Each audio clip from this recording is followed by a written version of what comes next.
तो last episode के and पे हमने देखा था कि वो लड़का जो होता है वो उनके लिए वहां पर बहुत सारी वाइन लेकर आया था और उनसे कहता है कि यहाँ पर दो चीजें मर्द करते हैं जब वो एक दूसरे से दोस्ती करते हैं तब वो दो काम करते हैं। सबसे पहला तो यह है कि वो तब तक आपस में फाइट करते हैं जब तक कि दोनों में से एक मर न जाए, और दूसरा अगर वो फाइट में हार जाते हैं तो वो दोनों दोस्ती कर लेते हैं और तब तक पीते हैं जब तक कि वो पीकर टल्ली ना हो जाए। और आज रात हम लोग यहाँ पर बहुत सारी पीने वाले हैं। तुझे तुम्हारे जियोन जोखा के ब्रदर्स भी ये देखने के बाद काफी ज्यादा हैरान होते हैं कि आज ये लड़का कर क्या रहा है और इतनी सारी वाइन कहाँ से लेकर आया है। तो वो लड़का जो होता है वहां पर से एक जार को पीता है और साथ ही उनसे कहता है कि मैं बहुत ही स्ट्रॉन्ग वाइन लेकर आया हूं, क्या तुम सभी लोग इसको पीना नहीं चाहते? हम सभी लोग इसको पीने के बाद ब्रदर्स बन जाएंगे। तो जियोन उसे कहता है कि नहीं, हमें तुम्हारा अपना ब्रदर बिल्कुल भी नहीं बनाना और तुम प्लीज यहाँ पर से जाओ। तो जियोन उसे कह रहा होता है कि हमें यहाँ पर तुम्हारे जैसा ब्रदर नहीं चाहिए, हमारे पास पहले यहाँ पर काफी सारे ब्रदर्स और मैं तुम्हारे अंदर बिल्कुल भी इंटरेस्टेड नहीं हूँ, ना ही हमें यहाँ पर एक और ब्रदर चाहिए। जैसे वो इतनी बात करता है इसी के साथ ही वो उसके ब्रदर्स जो होते हैं उसे कहते हैं कि लगता है कि हमें यहाँ पर इस बारे में कुछ सोचना चाहिए क्योंकि हम लोग यहाँ पर जियोन के बड़े भाई हैं,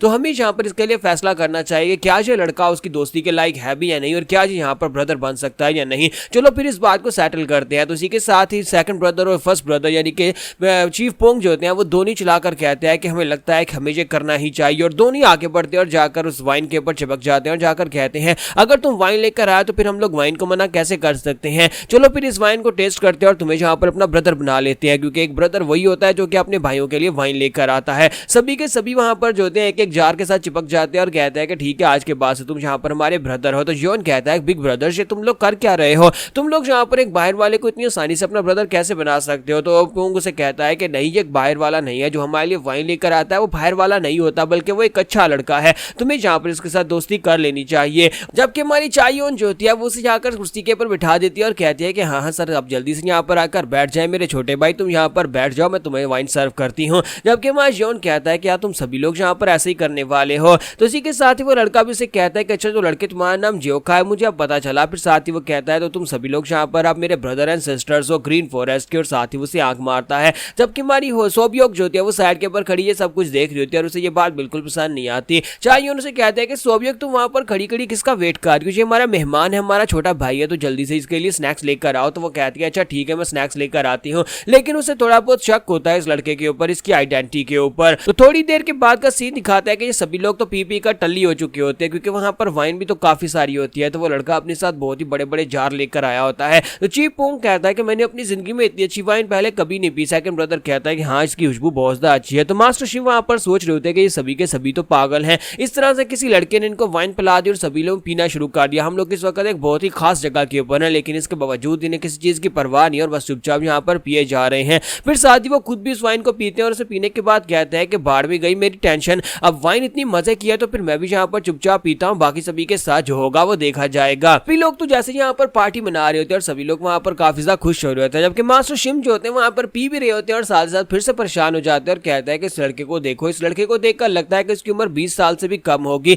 लेकिन इसके बावजूद इतनी सारी एक्सपेंसिव वाइन कहां से लेकर आया होगा, क्योंकि ये वाइन जो लेकर आया ये काफी ज्यादा महंगी और काफी ज्यादा टेस्टी भी है। तो टेस्टी वाइन काफी ज्यादा महंगी तो होती है, लेकिन इस लड़के के पास इतनी वाइन आई कहां से होगी। तो फिर से वो एक ग्लास पीता और कहता है कि चलो छोड़ो, बाहर में जाए जहां से भी लेकर आया हो, वाइन बहुत ज्यादा टेस्टी है, मैं तो बस इसे पीने वाला और पूरी रात पीकर टल्ली होने वाला हूं। तो वो सभी लोग वहां पर जी भर कर पीते हैं। जी भर कर पीने के बाद सेम टाइम के ऊपर दूसरी तरफ का सीन दिखाते हैं जहां पर गोस्ट मोनार्क जो होता है वो अपने साथियों के साथ मिलकर आरुषि को ढूंढ रहे होते हैं। तो वो सभी लोग आरुषि को वहां पर ढूंढ रहे होते हैं, लेकिन आरुषि उन्हें कहीं पर भी मिल नहीं रही होती। इसी वजह से वो लोग यहाँ पर काफी ज्यादा परेशान होते हैं कि आरुषि कहां पर चली गई है। तो वो आसपास का पूरा जंगल छान मारते हैं, लेकिन उन्हें रियोशी नहीं मिलती। तो मास्टर जो होते हैं वो वहां पहाड़ों में उनका वेट कर रहे होते हैं और सभी डिसाइपल्स वहां पर भागते हुए आते हैं। 12 डिमोनिक जनरल जो होते हैं वो उनसे कहता है कि बताओ क्या तुम्हें रियोशी मिली या नहीं। तो वो कहता है कि मास्टर प्लीज माफ करिएगा, लेकिन हमने उसे हर जगह के ऊपर ढूंढ लिया, हम लोग यहाँ पर अब ग्रेट समिट के एक एक स्ट्रॉन्ग होल्ड के अंदर जाकर तो उसे नहीं ढूंढ सकते, क्योंकि वहां पर बहुत सारी पार्टीज आई हुई है, बहुत सारे स्ट्रॉन्ग होल्ड्स के लोगों ने अपने टेंट लगा रखे हैं,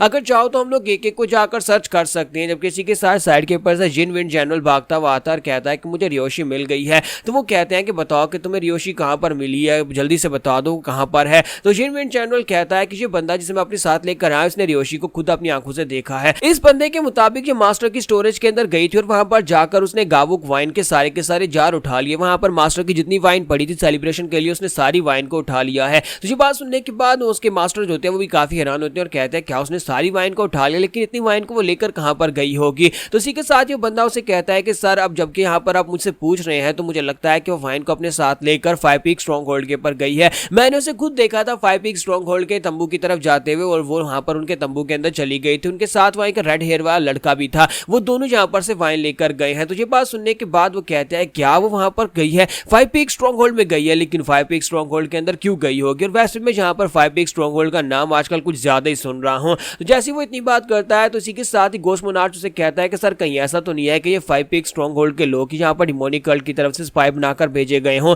हम लोग तो पहले ही जहां पर डिमोनिक कल्ट के स्पाई को ढूंढ रहे हैं। हालांकि जहां पर ये दोनों बातें एक दूसरे के साथ कनेक्टेड नहीं होती, लेकिन ये लोग किसी ना किसी तरीके से इन दोनों बातों को आपस में जोड़ देते हैं। तो घोस्ट मोनार्च जो होता है वहां पर उनके सामने अपनी बात रखता है और कहता है कि मुझे लगता है कि फाइव पीक स्ट्रॉन्ग होल्ड के लोग जहां पर डिमोनिक कल्ट की तरफ से भेजे गए स्पाइज हैं। ये बात सुनते ही उनका मास्टर काफी ज्यादा गुस्सा हो जाता है और कहता है कि फाइव पीक स्ट्रॉन्ग होल्ड के लोगों ने जहां पर मेरी बेटी को किडनैप कर लिया, वो मेरी इकलौती बायोलॉजिकल बेटी है, क्योंकि इसके अलावा इसका कोई बच्चा नहीं है। तो रियोशी जो है उसकी इकलौती बेटी है। वो लड़का जो कि यहाँ पर हमारे योखा के साथ वाइन पी रहा है, वो लड़का नहीं असल में एक लड़की है। तो वो सभी लोग जो होते हैं वहां पर हैरान परेशान खड़े होते हैं और उनका मास्टर उनसे कह रहा होता है कि तुम लोग मुझे ये कहना चाहते हो कि डिमोनिक कल्ट के लोगों ने रियोशी को किडनैप कर लिया है। तो घोस्ट मोनार्च से कहता है कि सर परेशान होने की जरूरत नहीं है। अब जबकि यहाँ पर मानसापियोंग में बहुत सारे स्ट्रॉन्ग होल्ड के लीडर्स जमा है, तो हमें यहाँ पर ज्यादा कुछ रैशली करने की जरूरत नहीं है। और नोबी वो लोग भी यहाँ पर रियोशी के साथ कुछ ऐसा उल्टा सीधा बिल्कुल भी नहीं करेंगे। वो लोग भी यहाँ पर सोच समझकर जो कुछ भी करेंगे वो करेंगे। तो मास्टर से कहते तुम यहाँ पर क्या सुजेस्ट करते हो कि हमें क्या करना चाहिए।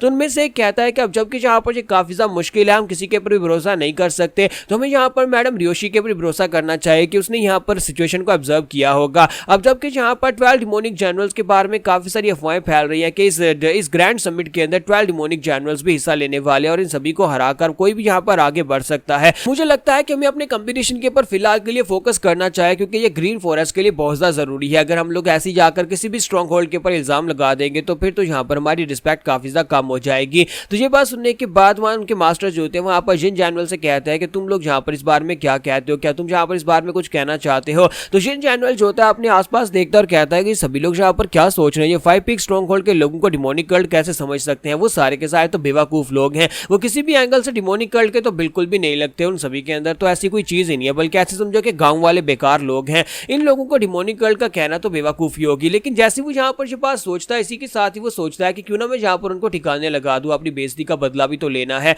हालांकि उनकी बॉडी के अंदर से बहुत ही प्योर एनर्जी निकल रही है और वो किसी भी एंगल से डिमोनिक कल्ट के मेंबर्स नहीं है, लेकिन मैं उनसे छुटकारा पा सकता हूं। अब जबकि ये लोग खुद ही यहाँ पर उनके खिलाफ अपने अंदर शक पैदा कर चुके हैं, तो फिर मुझे तो बस यहाँ पर जली हुई के ऊपर थोड़ा सा तेल छिड़कना और उसके बाद मेरा काम हो जाएगा। और इसी के साथ ही जिन विन जनरल जो है यहाँ पर जानबूझकर उनके ऊपर इल्जाम लगाने लगा और उनके खिलाफ कुछ ऐसी बातें करेगा जिसकी वजह से फाइव पीक स्ट्रॉन्ग होल्ड के खिलाफ इन लोगों का शक जो है वो यकीन में बदल जाए। तो मास्टर से कहता है कि जिन विन जनरल तुम बताओ, क्योंकि तुम तो पहले भी उनके साथ इंटरसेक्ट कर चुके हो, तुम तो उनके पास जा चुके हो और तुम उन लोगों को थोड़ा बहुत जानते हो, बताओ कि तुम इस बारे में क्या सोचते हो। तो जिन विन जनरल जो होता है डिमोनिक स्माइल देता है और कहता है कि परफेक्ट अपॉर्चुनिटी, अब मैं जहां पर उनको पूरी तरह से फंसा सकता हूं। तो जहां पर हमारी एपिसोड 56 का एंड होगा। नेक्स्ट एपिसोड में देखेंगे कि अब आगे क्या होगा, क्या ये गलत फहमी यहाँ पर फाइव पीक स्ट्रॉन्ग होल्ड को महंगी पड़ेगी या फिर इन लोगों को महंगी पड़ने वाली है।